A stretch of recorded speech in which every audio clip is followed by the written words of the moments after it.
שלום, זה הבית של חבר שלי מוטי. סליחה, תפסת אותי אצל מוטי. מה את עושה פה? בטעות. זה הבית של מוטי שניידר, ככה הוא נראה. זה השעון,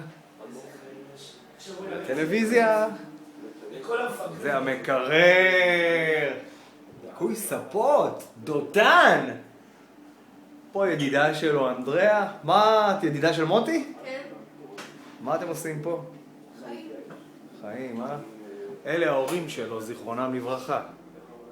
מוטי שניידר חי לו לבד פה, יש לו את החגורות שלו, יש לו כרטיסיות של אוטובוס מפעם. אתה דפוק, ממש דפוק. תגיד לי, כיצד זה לגור פה בפינס רחובות? מוטי, אתה רוצה שאני אחבר אותך לאינטרנט?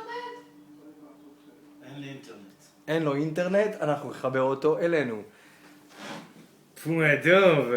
מה זאת אומרת פועדוב? די, דותן, נו, בשביל מה אתה עושה את הדברים האלה?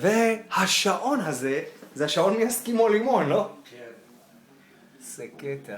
עכשיו תראה את זה לכולם, נכון? במשפחה שלך, נכון?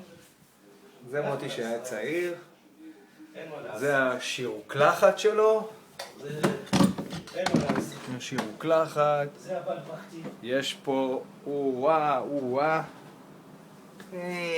אסלה מרוחה בען. איפה אסלה? לא חשוב.